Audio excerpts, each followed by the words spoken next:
Hello, welcome to the Trumpet, special quarantine edition.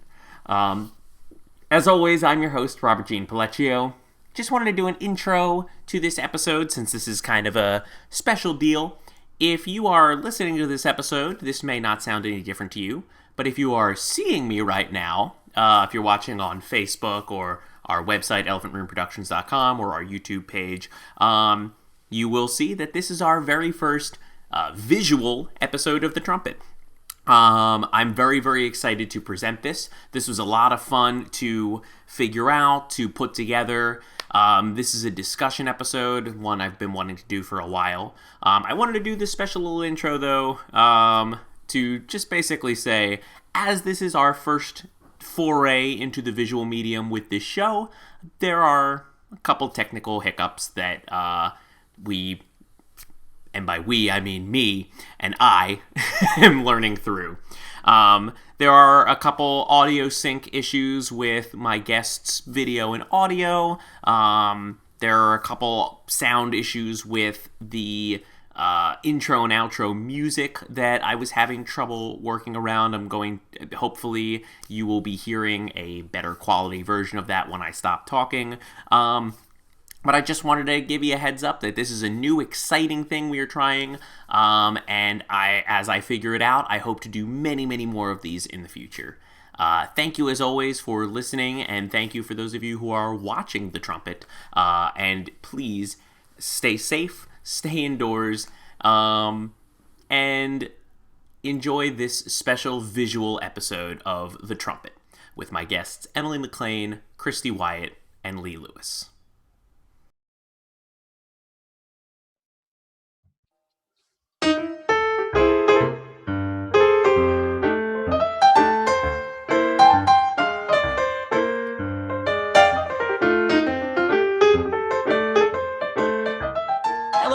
Welcome to The Trumpet, the official podcast of Elephant Room Productions, first special video edition. As always, I am your host, Robert Jean Pellecchio, and I always do this from my home, but now I have to. So we are doing a very special discussion episode, and I am joined today by a couple of very special guests. We have back playwright and theater educator Emily McClain, and we have the co-artistic directors of Showcase on Main, Lee Lewis and Christy Wyatt. Thank you guys so much for coming on with us today. I can't talk. Yeah, Thank you for coming on with me today. Emily, you have been on the show before, but if you could just kind of refresh people as to your theater background and everything about you. Okay, I am a theater educator and a playwright based out of Atlanta, Georgia. And Elephant Room did a phenomenal reading for play Cheek by Jowl. Actually, it was about a year ago, right? It was last March. Oh, wow, yeah. And I know time flies, right? And it's been a really nice artistic friendship that has kind of come up between us, and I really enjoyed that whole experience, and you guys are great. And with the shelter in place in Georgia as well, I've been at home, and so I got to participate in some of the Elephant Room or Elephant Ears play readings that you did for the month of April. So I got to do 2 of those, and that was really fun. So yeah, just hanging out, writing plays, moving to digital teaching for my high school theater kids, which is super weird. But yeah, making it work. Yes. So I believe everybody on this call is a teacher in some capacity. So yeah, we all cool. feel your pain. And Lee and Christy, as you have never been on before, can you tell us a little about yourself and your kind of theater background and what you are currently involved with? You go first? You can go first. Okay. I went to a performing arts high school, and then upon graduating, I decided I wanted to be a special education teacher. So I went kind of in a different acting route. I feel like it's the same as being a performer because I perform all day long for some of the harshest critics around. And now I'm very active in the community theater in our area, Delaware, Maryland, Pennsylvania, Jersey area. I am a resident teaching artist for Artworks for All in Dover, Delaware. So we service individuals with disabilities, both cognitive and physical. And we do performing arts. We work with them in their class, and then we put on a performance at the end. And then also 4 years Very ago, lucky to be a part of 1.5 of those. Thanks. That's a lot of fun. So doing that for a while. So I'm excited to start that back up again someday when this is all over. And then 2 years ago, Lee and I opened our own theater in downtown Elkton, Maryland. And then just this past year, we actually opened in our own building instead of using other buildings and other theaters. We actually got our own location, so now we have a home. And so now we work on that quite often. It's like having a 5th full-time job. Yeah. I went to Towson University as an actor and quickly learned that I wasn't. And became a stage manager, tech guy, and director, and then focused mainly on direction. Became the artistic director of Milburn Stone Theater. Was that for about 10 years. Left there, went and worked as the technical director for Delaware Theater Company for a season. Then opened our own space. And we literally opened and started going full force, did a lot of cool things.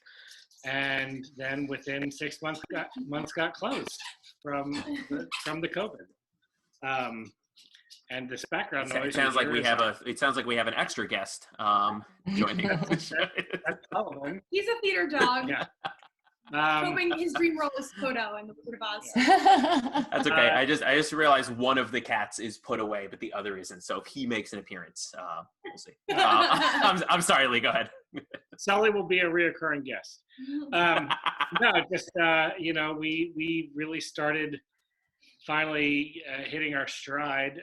We did production of Steel Magnolias. Had 5 of the 6 shows were sold out. We were about to do Godspell. First weekend of that was pretty much sold out, and we had to refund all of those tickets. So that was a lot of fun.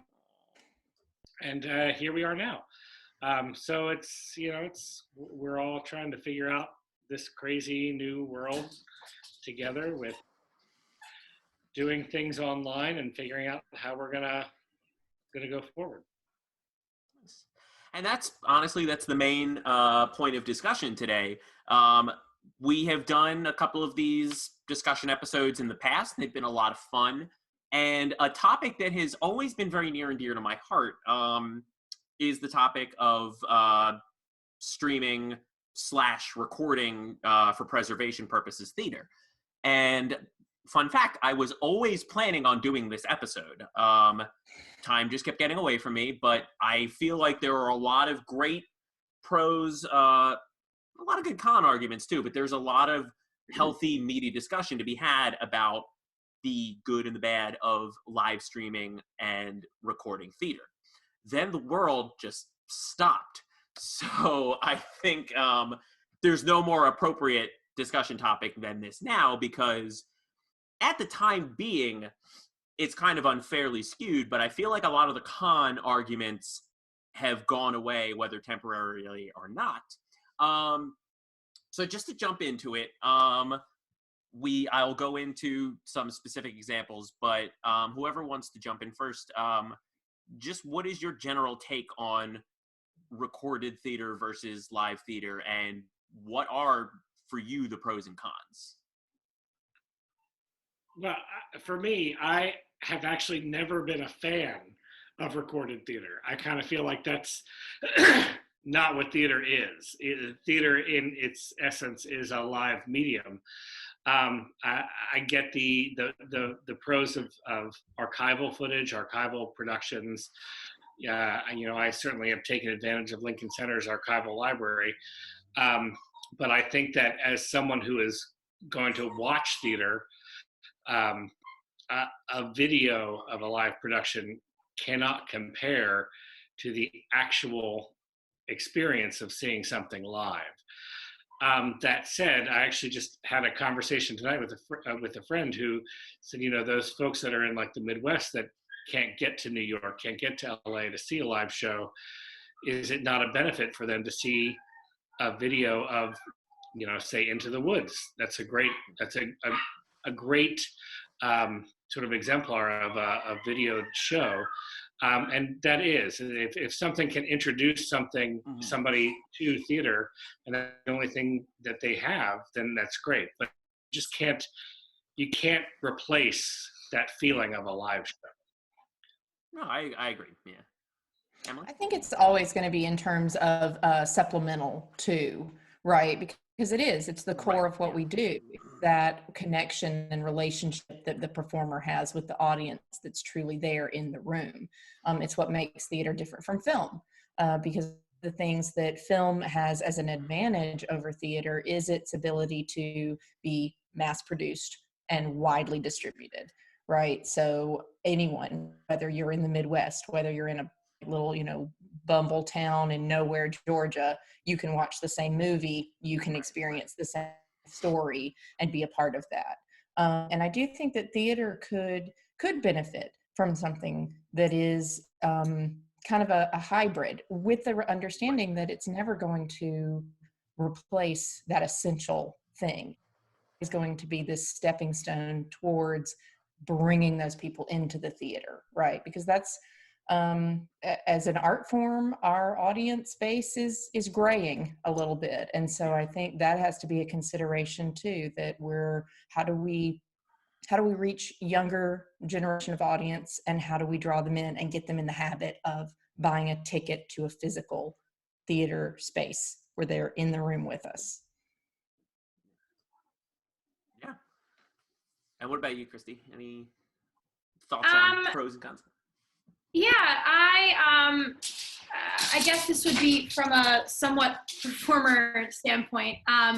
During all of this quarantine, I'm in charge of recording church services for the church that I work at, and I also sing there at the church. And so now, instead of just singing in a live worship service on a Sunday, we record everything. And at first, I was like, "This is so great," because I can do it over again if I mess it up, or if I don't like the way I sounded that first time. But the reverse of that is kind of that I think I'm 3 times as self-conscious now, and I overanalyze everything because it's recorded forever. And so it's going to go on the internet, and we all know whatever's on the internet is there forever. So I don't feel like I take and this is like, I'm talking church singing versus performance, but I think it kind of goes the same for the night that, you're doing Beauty and the Beast and they say we're recording tonight. And all of a sudden that night you stop taking the chances and making the choices that you were making before. You want to play it safe, and you want to make sure that what's recorded is you hitting the high note, not, going for whatever could have been bigger and better, or whatever choice you were making previously.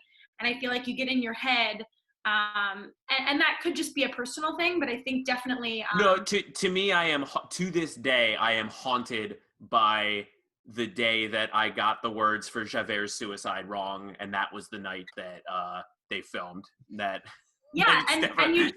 I feel like you're no longer living in the moment of live theater, and you're no longer I'm just thinking back. The last show that I did that was recorded was Beauty and the Beast, and I feel like the night that they recorded, I wasn't Belle anymore. I was really focused on making sure that I looked good as Belle, because that's the recording that all 35 people in the show are going to have for the rest of their lives, and I wanted to make sure that was good, and that there's something about that takes away a little bit of the fun that you have while doing Right. it. Like, we do theater to escape for 2.5 hours, and all of a sudden I'm more stressed because I'm not myself, but I'm not a character either. I'm this weird hybrid thing, and I don't really know what's going on. So there's definitely pros and cons. I think for me, my biggest thing goes into what Lee was saying is it is a way to, and actually Emily touched on this too. It's a way to introduce people to theater, and it's a way to expose people to theater, not replace the theater going experience. I definitely think that as a whole, theater should remain primarily a live art form.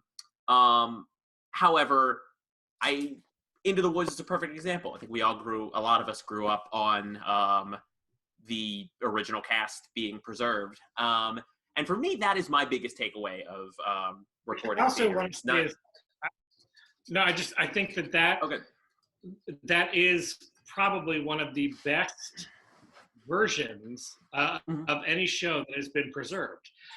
You actually, that recording makes you feel like you were there. A lot of theater doesn't get that. A lot of theater can't do that. And I was trying to think in preparation for tonight's discussion, what about that recording makes it feel so real and genuine? And I don't have the answer, but that recording is perfect. And no other recording of a live show, I feel like, has kind of grasped what they were able to get that. And I think it's different. I think the Into the Woods recording specifically feels like, I feel like having watched that, I saw the Broadway show. But then I think about things like Newsies or Bandstand, both of which we saw in theaters after I saw them on Broadway. I saw Newsies on Broadway. And I feel like those, and I don't know if it's just a difference in the time now, feel more like I went and watched a movie, not like I saw the Broadway show. And I saw Newsies both ways, and I feel like I saw it on Broadway and I saw it in the movie theater, and the movie theater felt like a movie theater. And I don't know if it was the way it was recorded, if it's the fact that it's more high tech and that they can record from different angles and they can record different, effects. But they did that with Love Never Dies as well, where they had they took 3 days without an audience, and they had cameras on. They shot it. They preserved the staging, but they shot it essentially like a film. So they were on stage with the camera. They were shooting it, still in a proscenium-like style, but it was definitely, a highly produced thing. Versus, I think what's perfect about Into the Woods is that it captures the style and it also captures the audience. And, like we said, it makes you feel like it's a part of it. So much so that when they did the Into the Woods movie, which, controversial opinion, I enjoyed. Sorry, Lee, I'm sorry. But the thing I liked the most about it was that James Lapine actually worked on the screenplay for it. And for a lot of this was different type of arguments, it's one of those rare shows that is preserved in its true form that is accessible. So that's why I was fine with those differences. But Chrissy, you actually kind of started veering in this direction. So I'll just move on to the next thing I wanted to address was what recorded shows do you think suffered and weren't as successful as some of the other recorded presentations, or as their live format? I know you just addressed Newsies, but for anyone else, is there anyone that you saw that you instantly thought, this is not doing it for me, or this is not conveying what the show is?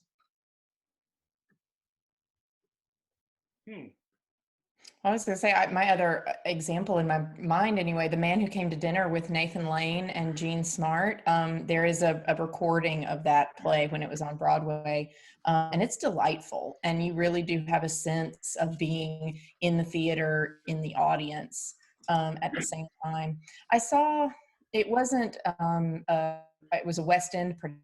but I saw a production of The Woman in Black, and I don't know if you're familiar with that play at all, but it was not as good as seeing it in the actual theater because of all of that atmospheric, suspenseful tension that you get from being in the room. The recording didn't really do that justice, and it wasn't a great what do they call it, like production values for the recording. So I also think Men Who Came to Dinner actually kind of brought this up for me. I think the thing about Into the Woods and The Men Who Came to Dinner is that it was shot with the knowledge that it is a play. They weren't trying to make it a movie.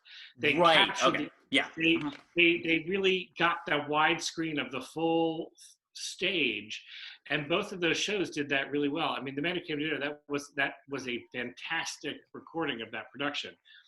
I think, and taking David Hasselhoff out of it, Jekyll and Hyde. Jekyll and Hyde. Our artistic director actually loves that production because she's he's wrong, but that's fine. They tried to be cinematic about it. They tried to do the close-ups of David Hasselhoff. They tried to do all of these really like cinematic things with it, and that's not what it's about. It's about they tried to make you think David Hasselhoff could sing. Right. Well, hey, the Germans would differ. But I think that, that's the thing you miss when you try to record these shows, is that when we're watching them, we're watching the whole stage. We are not just close, we're not just seeing a close-up of actor one's face. We're seeing the whole thing. I think that's the difference in a movie version of a show. They decide for you what you're looking at. And sometimes the fun, and maybe it's just a theater person thing, like I have to ask, a friend of mine who doesn't do theater, but when I go see a show, sometimes the best moments are what's happening behind the lead in the ensemble, or what little moment was created on the side, or what bit you're looking at. And I'll go back to Newsies, for example. They decided for me that I'm watching her sing center stage, and you don't always get to see the other stuff. And I think that's what, maybe Into the Woods is just lends itself to be more of an ensemble show. So maybe they were filming the entire stage for that reason. But I don't want you to pick for me what I'm watching, and I might want to watch the scenery. I might want to watch the backdrop. I might want to see what's happening on the screen over there. And I don't want to watch her close up today. Like that's, and it's the same as when you go see a musical live. We saw Something Rotten 5 times, and you notice different things about it. And my mom is always like, I don't understand why you see the same show 5 times. I'm like, because I didn't see the same show 5 times. I saw 5 different casts. I saw 5 different days of that show, and sure, the script and the score were the same, but it's true, but it's different. And I think when you watch Newsies on Disney Plus tonight, and then you go watch it again tomorrow, it's exactly the same. And that's something that you can never bring from live theater to recorded theater. Yep. For me, it's funny. I was just listening to a podcast about this today. I have another very, very contentious fandom opinion, but I am one of the few people that enjoy Harry Potter and the Cursed Child. I have gotten to see it live on stage. I know. I'm sorry, Emily. I'm sorry. That's why I waited until after you agreed to do the show before. But that being said, it's not a perfect script. It's not a perfect show, but it is visually one of the most beautiful, stunning pieces of technical theater I've ever seen. And just reading the script doesn't do it justice, because it's a script and you are not supposed to just read a script. But somebody raised an interesting point about it, that it's the only part of the Harry Potter fandom that is inaccessible, because you can, even if books are expensive, you can get a book from the library, you can rent a movie on a streaming service or on demand. That being said, that's one of those shows that I would not recommend. If you're gonna preserve it at some point in the future to have it preserved, I think it needs to be, especially with certain casts. But I definitely do not think that it should replace experiencing that piece live. I think there are a lot of shows that's you can say that for. There are certain shows that I think lend themselves, like take any production of Gypsy, for example. Yeah. The bones of that show are going to be the same no matter what. You're just going to see the Tyne Daly take, you're going to see the Bernadette Peters take, you're going to see the Patti LuPone take. That's a show that I think will be just as poignant watching it on a television screen as it is seeing it live. But there are certainly shows, the band's visit, you're not going to get the same feeling from that. Yeah. Once on This Island, the recent revival, that was one that it was experiential. That was in the round, right? Yes. Yeah. And there's no way that you could have captured all the places that you were looking and the things that you were experiencing, because it's sitting over here doesn't mean you can't catch it all. Yeah. For me, the one that missed the mark, and it goes back to I'm drinking seltzer water. The one that missed the mark, and it's this goes back to what you were saying about it. Are you making this to preserve a show, or are you making it to be a movie? And it was, I think for me, the most important piece of preserving a piece for film is you are preserving it so that this cast can be experienced in the future. You're not replacing the people who can see it now, but you are giving other people the opportunity to see it. Legally Blonde is, I would say, objectively a good musical. I can't tell that look on your face, Lee, if you're really done with me or not. But Legally Blonde has the distinction, and it's, in my opinion, not a good distinction, of being the first musical to be broadcast in its entirety on television with the original cast while the original cast was still running on Broadway.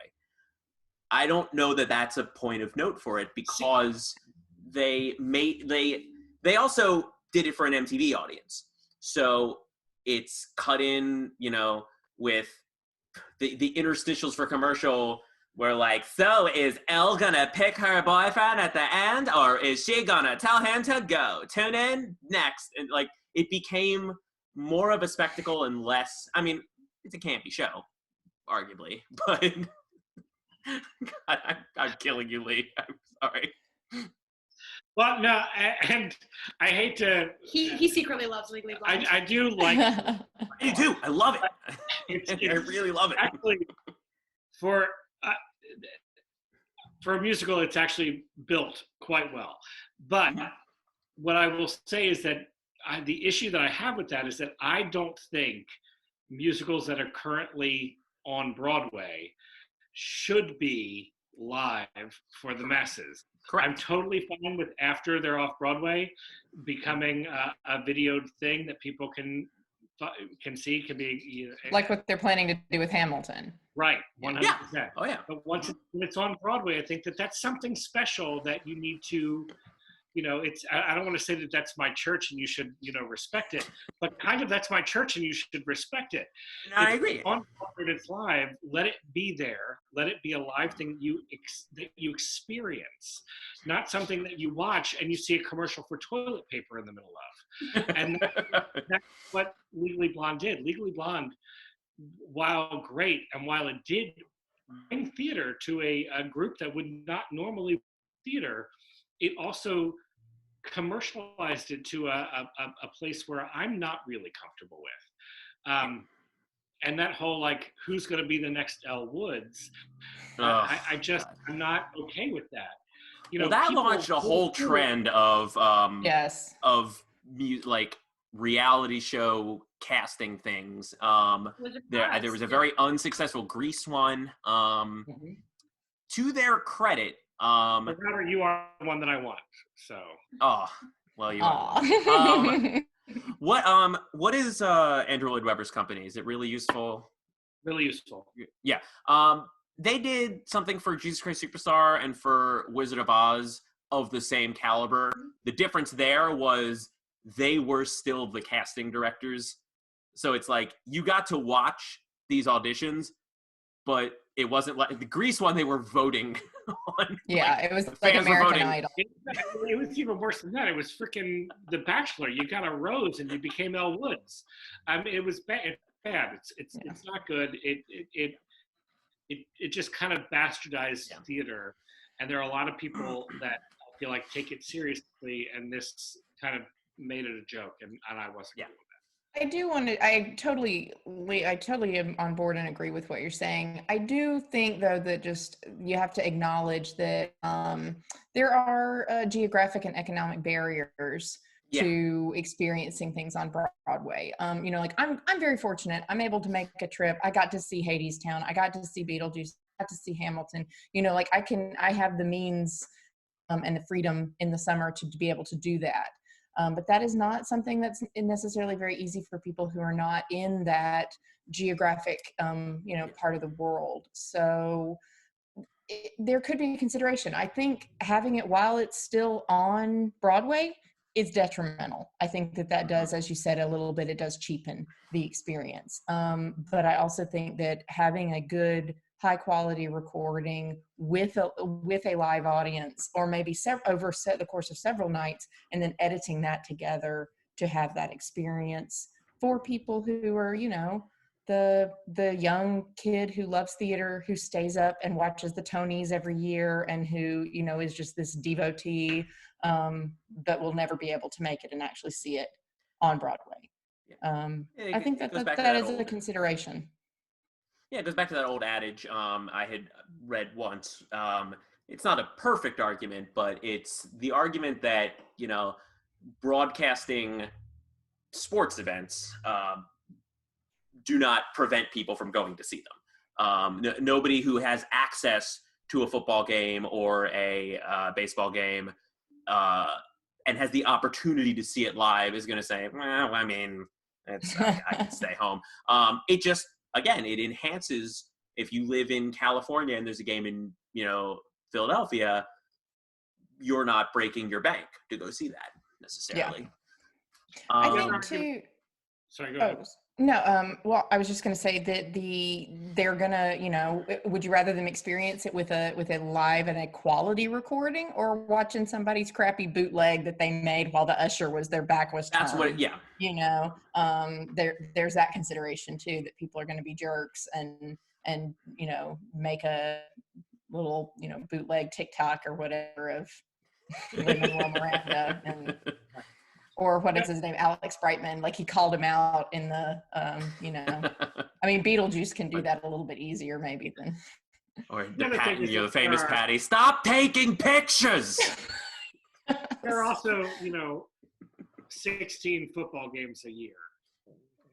And there's a limited amount of people that can sit in a football stadium.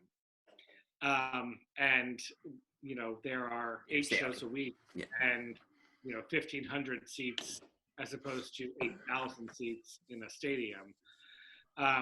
So I took me 80,000. No, 8,000 seats. Well, yeah, sure, 80,000. But regardless, that there's that disparity there between. Yes, you're right. People still go to see sporting events and watch them on TV, but there's not. We have a limited number of seats in a theater. We have, and I don't know. I don't know that I can buy into that. That's the same. I said it's not a perfect argument. Same experience. That's fair. And it's not the same experience either. I mean, when you go, I love football, and I've gone to see football live, but I actually prefer football in the house. Because I can see the close-ups, I can see the what's going on the stage. But if I watch theater in my house, I don't get that same communal experience you get from watching a live show, with an audience. So there's a little bit of a, And there's something different about there's also the aspect of live theater that, like, you go to a football game, you're not going to meet the players afterwards. You're not close to them, no matter where your seats are. You're not getting spit on by them. I mean, there's still there's a level of like, they are here and we are here. But Broadway does such a great job of, even the most prestigious Broadway actors are still people at the end of the day, and they still walk on the same street that I walked in on, and they're going to come out that stage door. And if you're one of those people who really wants to meet them, I mean, one time we went to a concert that Alice Ripley and Emily Skinner were doing, and we were getting ready to do Sideshow. And so after the show, it was important to us. We waited after, and they came out, and we actually got to have a conversation about that and about doing that show. And that's something that you get to do when you go to live theater. And not all the time, but I mean, it can happen. And and just sitting there, you can sit in the front row, and I mean, you're like touching distance from some of those actors. For sure. Especially with shows like, I mean, speaking of Once on This Island, the most recent revival, like, you're sitting on the stage, like, you're right there. And that's different than a football game or a baseball game. There's still a net around you. Those guys are still little, like, I mean, you still need your binoculars to see them from the cheap seats. And theater's not like that. There's a difference there too, a little bit. Well, on the topic of Lee had brought up different facets of productions, like Tyne Daly and Gypsy. I'm hopefully at some point in this quarantine going to watch the Imelda Staunton one, because I've heard a lot of great things about it. So on that subject, are there any shows that you have experienced or you have heard wind of that you think may have benefited from being preserved after the fact? I think we've already established that it's hard to justify concurrent preservation, but is there a particular take on a character or take on a role that you had never seen before that you wish that maybe you could revisit in the future, or give someone else the opportunity to see?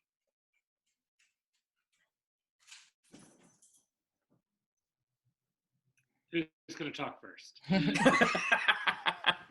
was just gonna say that, as an actor, I'm a strong believer in not basing your performance off just what someone else did, and I adamantly will not watch movies or other versions. I will not research what other people did. I did a production of The Fantastics, and I wouldn't advertise this to the world, but I knew nothing about it going into it.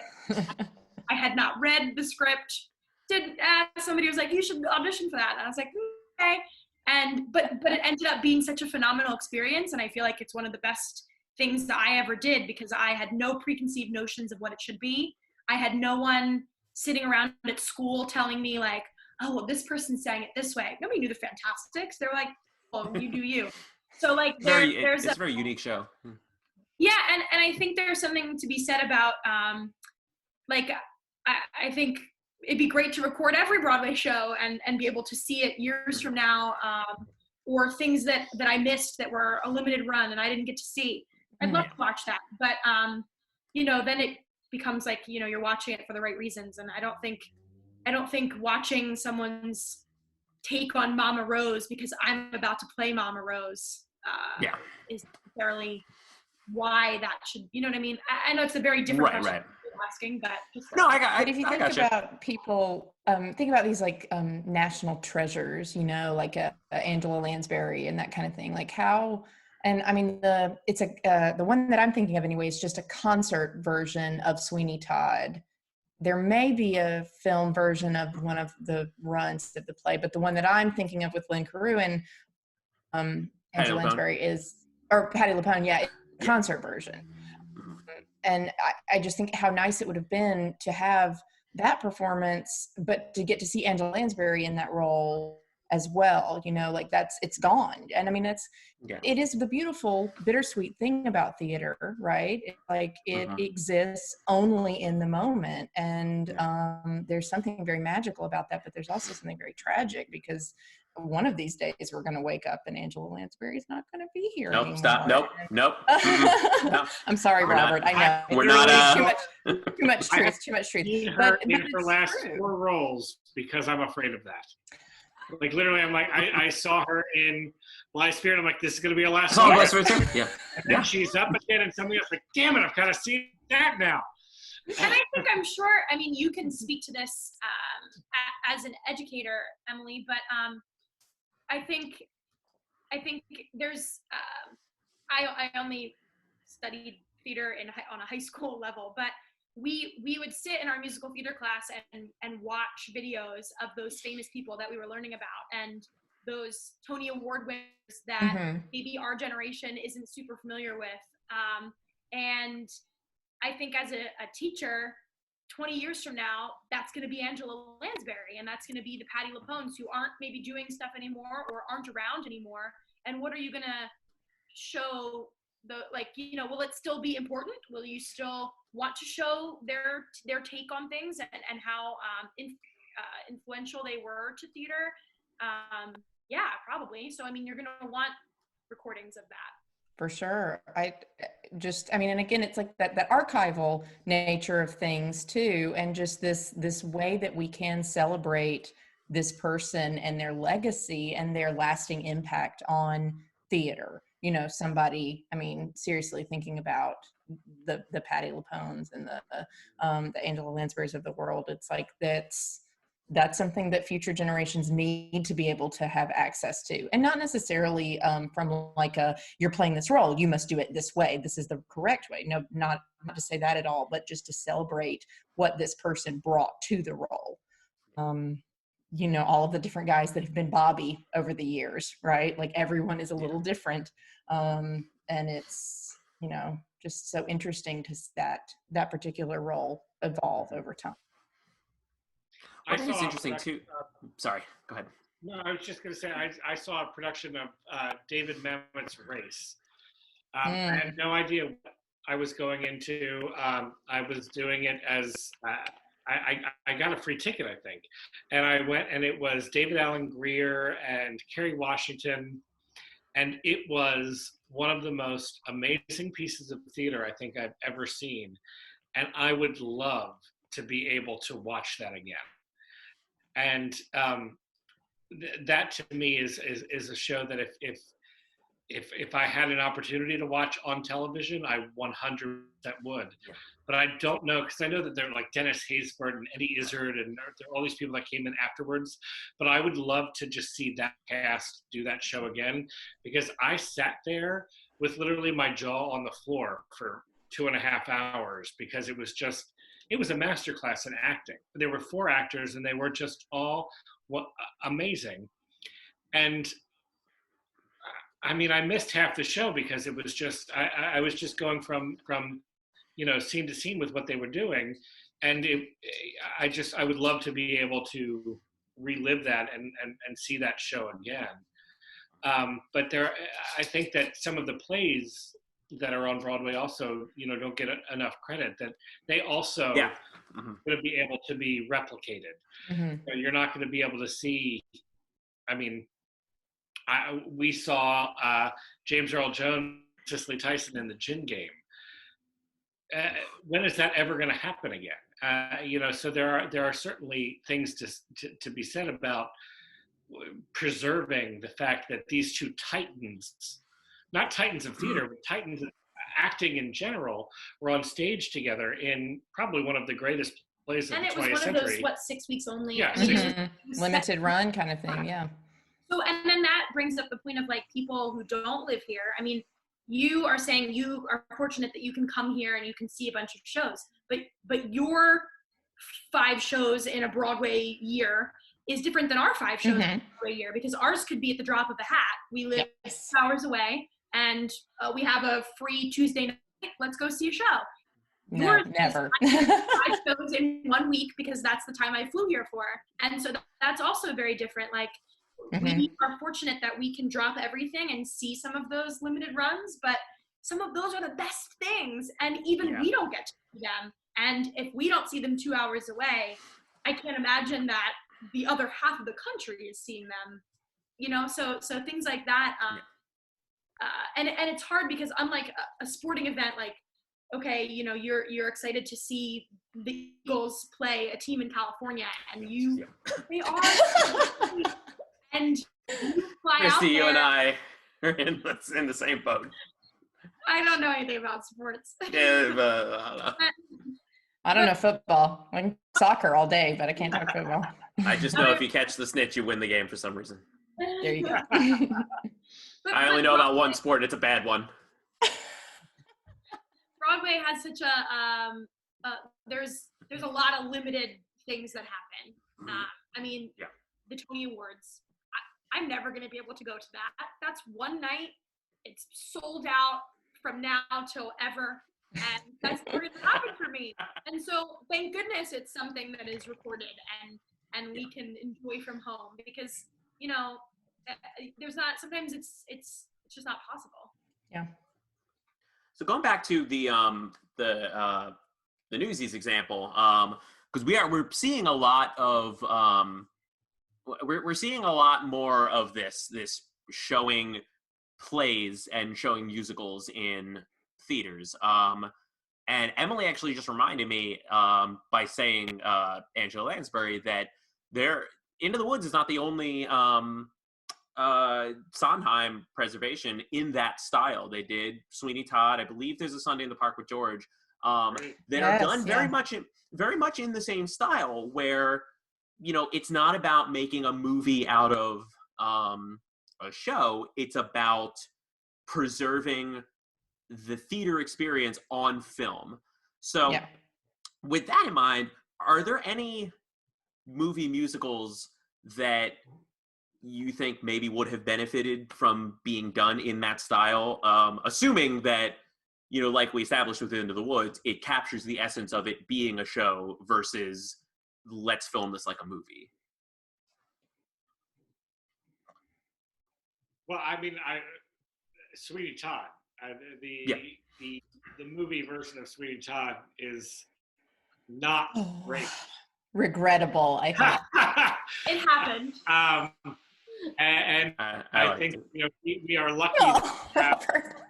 We are lucky that we have the concert recordings that we do. And honestly, though, to be fair, one of the best recordings of Sweeney Todd is the one that was just done that Lonnie Price directed with Emma Thompson.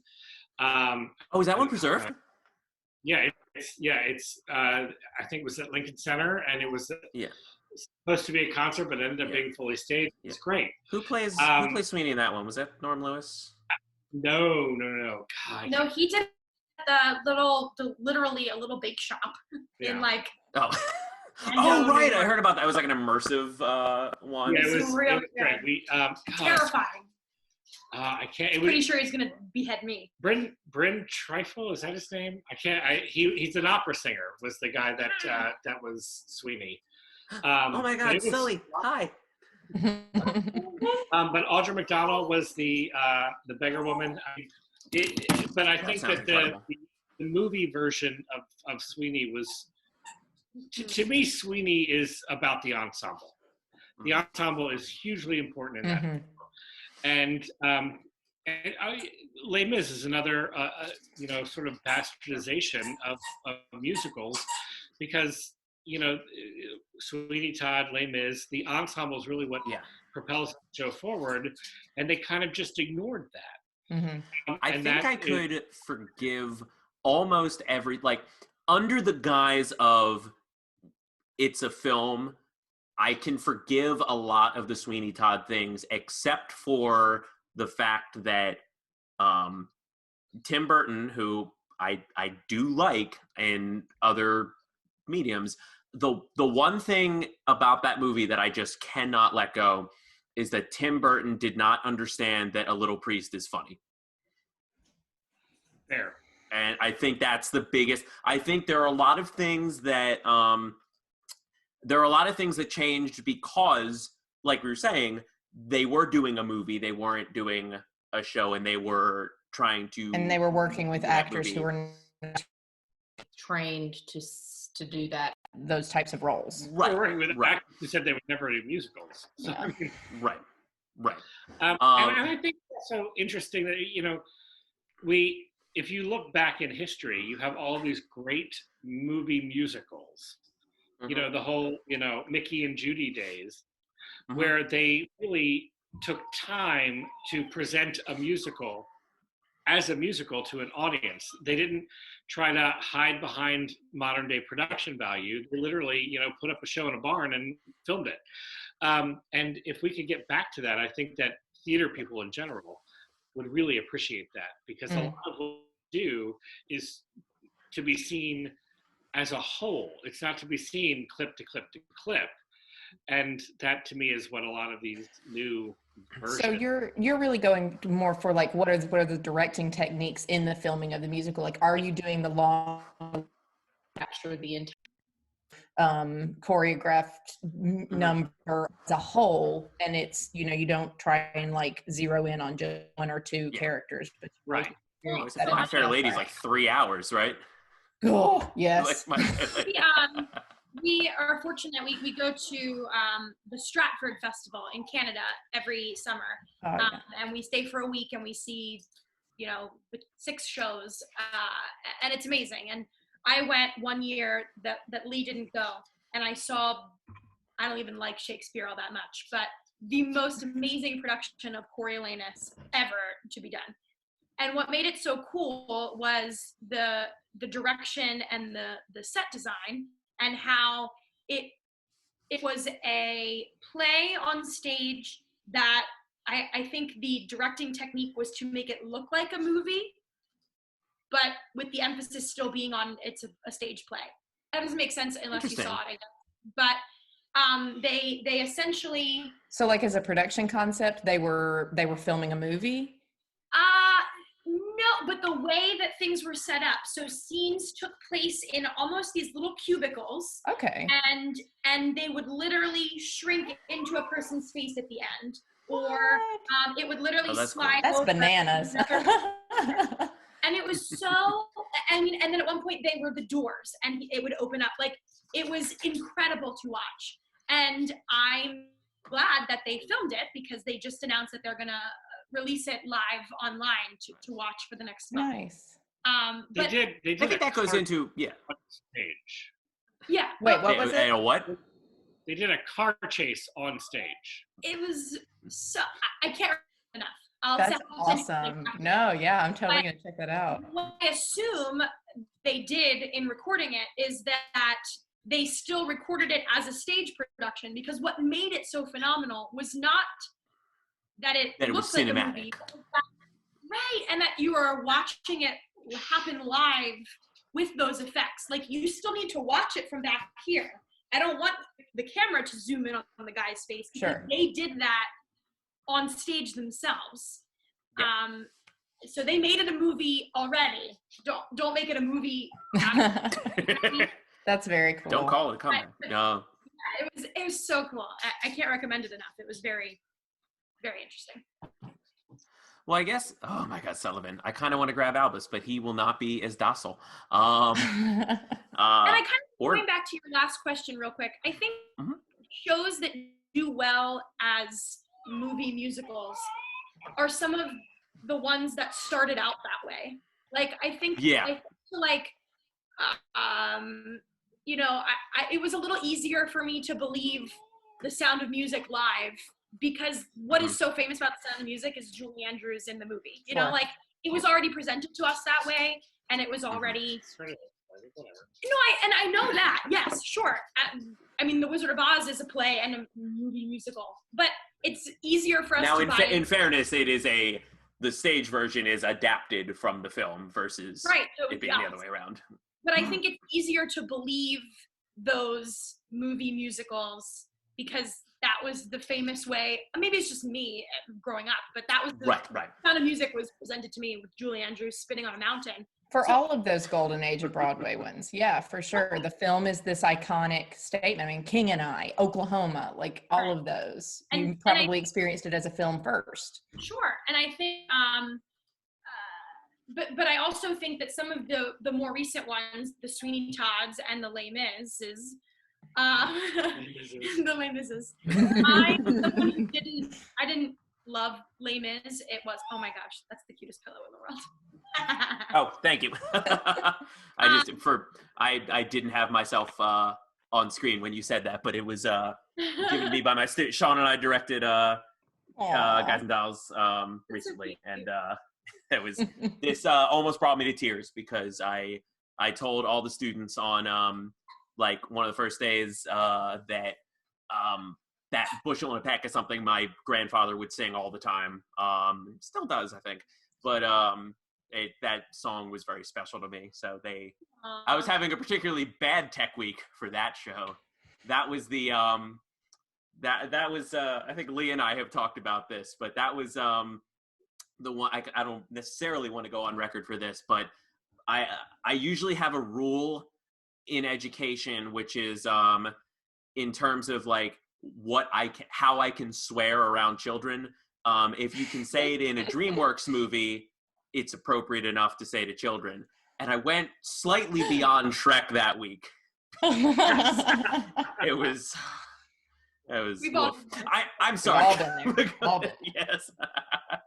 But I think going to that last point, I think I wasn't a huge Les Mis fan 10 years ago or whenever that movie came out. And I think I could relate to non-theater people when I saw that movie because I wasn't a huge fan. And then having seen the movie, I feel like it was, I don't know, I don't want to say like dumbed down a little, but kind of like, I mean, it appealed to me. It was a film. I didn't like Les Mis, and I went and saw it because everyone else was seeing it, and it did eventually lead me to like that show. And now I would never go back and watch the movie again. But as someone who's not a theater person, I think that sometimes those movies do give access to people who maybe wouldn't, maybe someone saw Sweeney Todd just because Johnny Depp was in it. For sure. And then when I did Sweeney Todd, they were like, oh, I've heard of that. And that's kind of okay. I'll come see you in it now. And so maybe it does eventually bring them some weird way. It's that trickle down effect. Yeah, somewhere in there. Yeah. It's positive. Well, to kind of wind down on this, because we have hit a lot of amazing points today. I guess we all have to kind of acknowledge that we're in a very odd and specific version of theater right now. And I guess we got to figure out where we go from here. So Lee and Christy, you are doing some amazing work right now in terms of accessible theater. I plug you guys all the time when I'm doing my readings to follow Showcase on Main on Facebook to see your concerts. And I thank you, and and Emily, you're helping us with our readings and all that. So I guess just it's an open-ended question that won't be figured out today, but where, when, and I do mean when, we return to anywhere close to normalcy, what is the future of streaming and live theater? Do you think that because I don't even know that we're going to be able to jump right back in. Where do you think we go from here in terms of these new avenues and how we balance between still keeping live theater what it is and opening it up to people who are now brought into the world because of this? I think the pandemic right now has forced theaters to adapt and to be flexible and to try and maintain a connection with their audience when we are together apart, right? And so a lot of theaters, at least within my sphere, have moved their content as much as they can to being digital. I've seen, and I participate in just new play works and that kind of thing. And so a lot of those have very easily moved into like Zoom reading, that kind of thing. There's a group here in Atlanta, Shakespeare on Draft. They were supposed to do a production of Romeo and Juliet. And of course it got canceled. And so then they transformed it into a theater that was experienced as Zoom. And so all of the different actors were in their own places, but they were all interacting, and they had rehearsed it so that they would be like passing things to each other, and that the idea that they were in the same room was they tried to preserve that. They also had the live chat going on, they were streaming it on Facebook. And that was fascinating to watch, because it became the audience the audience was also kind of involved in the production and commenting on, and the actors were able to see that approach a sense of community that you have in a performance setting that wasn't quite as sterile as a lot of digital content can tend to be with theater now. And Robert, I am desperately looking forward to the day that we can all be in the same room again and experiencing the theater as we want it to be. And, you hear the joke that like, we've survived plagues before. Like this is not our first rodeo with having to just hunker down and wait it out. And theater is not necessarily going anywhere, but it is going to need to adapt and evolve a little bit. I have a blue blanket in storage somewhere that is dependent on us someday doing live theater. That sounds like a very, very cool idea. That's really awesome. Yeah. The Romeo and Juliet, that sounds really cool. It was very, very cool. Yeah. I'm gonna be super honest.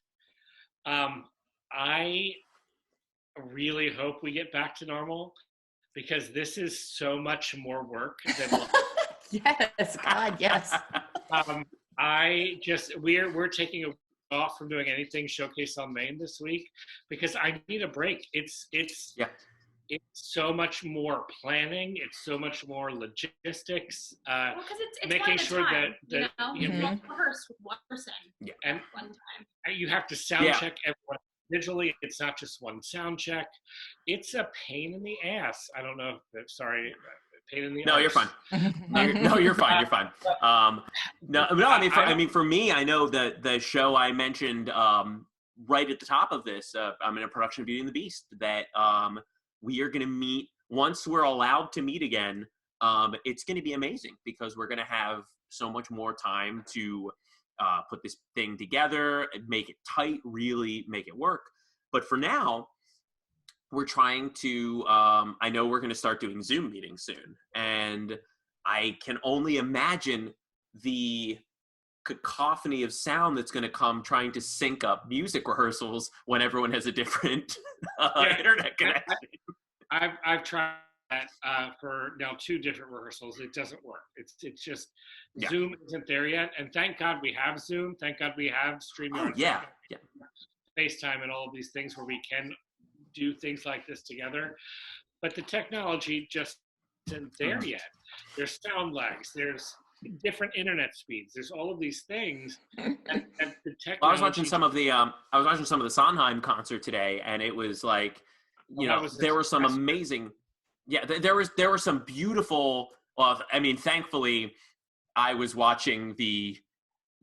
I guess they cut out all of the hiccups. They ended up abandoning all of their live portions because we're just not there yet, and that's okay. Yeah. We weren't planning for this, but it is. I mean, I can't wait to be sitting in a room of 20 people again working on a song. Because I was just thinking about there were so many beautiful duets and it was beautiful to hear those duets. But in the back of my mind, just knowing how this works, I'm thinking they are recording the entire song by themselves and just waiting. The most amazing thing, ladies who lunch. The most amazing thing on that show was Someone in a Tree. That's a song that is extremely difficult to do when there are four people sitting next to each other. For four people to sing that song in different states is mind-boggling. I think no matter how phenomenal an actress you are or actor, even the performances last night, Move On from Sunday in the Park with George, for example, a beautiful song, and even more important than singing it beautifully is emoting it correctly. And I feel like no matter how phenomenal you are at flipping in the zone and flipping out of it, you can't do that by yourself. Like, I mean, Jake Gyllenhaal is sitting in his bedroom by himself, pretending to his computer screen. Right. And it was great for what it was. And I'm so glad that we had that. But think about how much better it would have been had they been in the same room together. And I could do virtual concerts till we're purple, and it's fun and okay. And it's also, it's can I just say that I hate to be that guy, but did anybody else think that Ben Platt looked like what a 1970s movie would portray a homosexual to look like? The overalls, the mustache, the bad. It was like give your best quick take of a straight guy playing what he thinks a bad gay is. That was my big takeaway from It Takes Two. I did not get that. I will watch it now and try to look for that aspect of it. I'm like, dude, like I've forgotten to shave for a day in the past, but like, come on, buddy, you can do better. But I think like what we miss most about theater is not just the audience being right in front of you and playing off of your audience, but playing off your friends. Like that's why we do theater, is to be together. The community. Yeah, and no matter how many times I virtual concert with my closest friends, it's not the same as doing Godspell with them live. Like we can Godspell concert all that. It's our show is so much more special because we were all together, and that's you can't do a musical like this. There is just as much character development built into under your breath ad libs as there is the whole. I mean, Christy, you and I know reactions, right? Yeah. You know, like that listening and responding in the moment and really like finding yourself caught up and acting is reacting. I was literally just gonna say, I was like, I hate to go back to acting 101. Yeah. But the whole acting is reacting thing is 100% true, and you can't react to a freaking computer screen. Yeah. First off, there's a lag, and that's annoying. And it comes back to what we were saying before, like you only get that one time, and so I'm just thinking, I'm imagining those people doing those duets last night, and I'm thinking like, so they had to interpret both sides of the story because on their own, doing all of the work, and then how awkward does it look when the person that you're acting opposite interpreted it a completely different way, and now your reactions are totally not what they're supposed to be. And that's I've actually been getting scared because I've gotten 3 notifications in the past 10 minutes that my internet connection is unstable. So it's like, you know, this is a free form conversation. Yeah, but this is a free form conversation. You know, imagine we're live streaming a play. And that, you know, that was part of the problem last night. They were ready to go at 8:00, and then they had tech issue. And it had nothing to do with the performers. It was literally the internet, the technical aspects. Well, we did a concert last week, and I swiped the wrong direction on my trackpad, and we disappeared. Like we were in the and so this was our like concert dedicated to amazing, talented youth, and the poor kids standing there like, they're gone. Hi. There's no winter. Oh And my we were like, gosh. look at me. Like, that's a sad Yeah. reality. I actually did this this format that well, you guys can't see it right now, but the virtual studio that I am in was my first time doing it today for my live stream for my reading, and I had it going. It was just on, it was picture of the Emerald City with the book cover, and it said, reading starts at 5. And I sat down ready to go, turned my mouse on, and my mouse just wouldn't turn on. So I'm commenting on the video that's live. I'll be there in a moment. I can't transition, so I'm just gonna wait. You're just at the mercy of another, live theater is already hard enough. For real, yeah. Crazy. But to end on a positive note, it is incredible what we have been able to accomplish with so short notice, so short planning. Absolutely. The fact that even this conversation is possible, and the concerts that you guys have been doing for the past month, and the fact that art found a way, and that we are, we're not going to let a little thing. We're the ultimate improvisers and adaptive artists, We got it. I wanted to plug just very quickly. I was actually just going to ask about plugs. Yeah. Well, there are a lot of theater companies that have put out a call for playwrights to write pieces specifically for digital performance formats. And so, I wrote a 10-minute play where it's a first date that was supposed to happen, and then Shelter in Place got ordered. And so now he's trying to work it out over a Zoom call. And so he's ordered take out for himself and take out for her. It's super cute and it's funny, but it is meant to be performed, and it's built in the awkwardness of the first date with also the awkwardness of this video, telecommunication software that we're all having to deal with. Wait, are you muted? Are you lagging? What's going on? I don't know, that kind of thing. And so it's sort of things to think about a first date like that. For real, yeah. Hey, it's on my new PlayX website. Check it out. But the idea that as an artistic community that we have kind of looked at this and said, okay, what can we do to still create? What can we do to still connect with people in this imperfect format? Is such a wonderful, makes me so proud of, being a theater artist and being a part of that larger community. It's great. Well, Emily, Lee, Christy, thank you guys so much for coming on and helping me with this amazing discussion, but also, our first foray into a video podcast. And hi, Sullivan. Cute. I hope you all enjoyed. Toto. You've got to do it. You've got to. He's born for it. Well, I hope everybody out there has enjoyed our first video podcast, unless, of course, you are listening, in which case this may not have seemed any different to you. But this will be going up soon. Like I said, Emily and Lee and Christy, you guys are welcome back anytime. This was an incredible amount of fun. And trust that we will definitely do more of these. But until next time, I am Robert G. Flecchio, signing off.